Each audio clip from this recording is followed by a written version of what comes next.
Hi, good evening. இன்றைக்கி என்ன பார்க்க போகிறோம் அப்படின்னா, நெய் எப்படி எடுக்கலாம் அப்படின்னு சொல்லிட்டு பார்க்க போகிறோம் நம்ம. நான் 1 மந்த்தாக சேர்த்து வச்ச நெய் இது. நான் 1/2 லிட்டர் தான் வாங்குவேன். அதில் வர்றதை வந்து கொஞ்சம் கொஞ்சமாக ஆடையை எடுத்து எடுத்து ஃப்ரீசரில் ஸ்டோர் பண்ணி வச்சுருந்தேன்.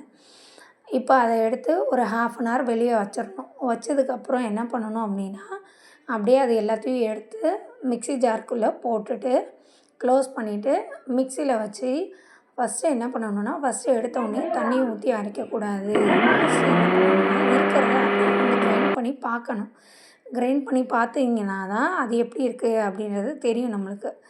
கிரைண்ட் பண்ணிவிட்டு என்ன பண்ணணும் அப்படின்னா, பாருங்கள், கிரைண்ட் பண்ண உடனே அந்த க்ரீமி ஸ்ட்ரக்சருக்கு வந்துருச்சுங்களா. இப்போ என்ன பண்ணணும்னா, கொஞ்சம் கொஞ்சமாக ஐஸ் வாட்டரை வந்து ஆட் பண்ணணும் நம்ம. ஐஸ் வாட்டர் ஆட் பண்ணோன்னா தான் அந்த இது பாலும் அந்த வெண்ணெயும் வந்து தனியாக பிரிஞ்சு வரும். கொஞ்சம் கொஞ்சமாக ஆட் பண்ணி பல்ஸ் மோட்லேயே வச்சு வச்சு அடித்து எடுத்துடணும் நம்ம. எடுத்த உடனே பாருங்கள் எப்படி இருக்குன்னுட்டு. பாருங்கள், திரும்பவுமே தண்ணி ஊற்றி வச்சு அரைக்கணும். நான் உண்மையாகவே ரொம்ப பயந்துகிட்டே இருந்தேன், இது வருமா வராதா அப்படின்ட்டு.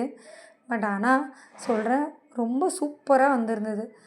ஏன் அப்படின்னா, எனக்கு பயம் அப்படின்னா, இந்த பால் வாங்குறவங்க நிறைய பேர் இந்த ஏரியாவில் இருக்காங்க. அவங்களாம் என்ன சொல்லிட்டாங்கன்னா, இதில் வரமாட்டேங்குது, வெறும் க்ரீமியாக தான் வருது அப்படின்னு சொல்லிட்டாங்க. அந்த பயத்தோடையே என்ன பண்ணேன் அப்படின்னா, நான் ட்ரை பண்ணேன். பட் ஆனால் நான் ஃபஸ்ட்டு ட்ரைலே இவ்வளோ பெஸ்ட்டாக வரும் அப்படின்னு சொல்லிட்டு நான் எதிர்பார்க்கல. சூப்பராக வந்திருந்தது. பாருங்கள், நீங்களே பார்ப்பீங்க பார்த்தீங்களா நான் எப்படி எடுத்தேன்னு. பாருங்கள், கொஞ்சம் கொஞ்சமாக அந்த இதெல்லாம் இல்லாமல் சுத்தமாக பிழிஞ்சு எடுத்துக்கணும். அந்த பால் தனியாகவும் வெண்ணெய் தனியாகவும் பிழிஞ்சு எடுத்துகிட்டு என்ன பண்ணணும்னா, ஐஸ் வாட்டரில் எடுத்து கொஞ்சம் கொஞ்சமாக உருட்டி போட்டுறணும் நம்ம.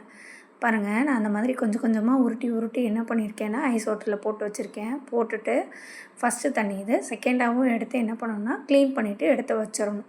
வச்சதுக்கப்புறம் கேஸ் பற்ற வச்சுட்டு ஒரு வாணல் வச்சு அதில் என்ன பண்ணணும்னா, தண்ணி எதுவுமே இருக்கக்கூடாது. தண்ணி வந்து ஃபுல்லாக ட்ரை ஆகிற வரையும் சூடு பண்ணிவிட்டு பாருங்கள், அதுக்கப்புறம் தான் நான் என்ன பண்ணியிருக்கேன்னா, அந்த வெண்ணெயை எடுத்து ஒன்று ஒன்றா வச்சுருக்கேன் நான். அதை வச்ச உடனே பாருங்கள், வீட்டு ஃபுல்லாக ஸ்மெல்லு, அப்படியே நெய் ஸ்மெல்லு கமன்னு வருது. அது என்ன பண்ணணும் அப்படின்னா, ஃபுல்லாக உருக விடணும். நம்ம எதுவுமே பண்ணக்கூடாது, அதுவே உருகிடும். பாருங்கள் எப்படி உருகிருக்குன்னு. உருகிட்டுக்கப்புறம் என்ன பண்ணணும்னா, லோ ஃப்ளேமில் வச்சு கொஞ்சம் கொஞ்சமாக என்ன பண்ணிட்டு இருக்கோம்னா, மிக்ஸ் பண்ணி விட்டுறணும் நம்ம. மிக்ஸ் பண்ணி விட்டதுக்கப்புறம் பாருங்கள், கலர் மாறிடுச்சுங்களா. கலர் மாறின உடனே என்ன பண்ணணும்னா, முருங்கைக்கீரை இலைய போட்டுட்டு 2 மினிட்ஸ் விட்டுட்டு ஆஃப் பண்ணிடணும். அவ்வளோதாங்க, நெய் ரெடி ஆகிடுச்சு. இதை வடிகட்டி எடுத்துக்கணும். இந்த வீடியோ உங்களுக்கு பிடிச்சிருந்தது அப்படின்னா லைக் பண்ணுங்கள், ஷேர் பண்ணுங்கள், கமெண்ட் பண்ணுங்கள். மறக்காமல் சப்ஸ்கிரைப் பண்ணிவிடுங்க. Until it's bye from Sushmi. By.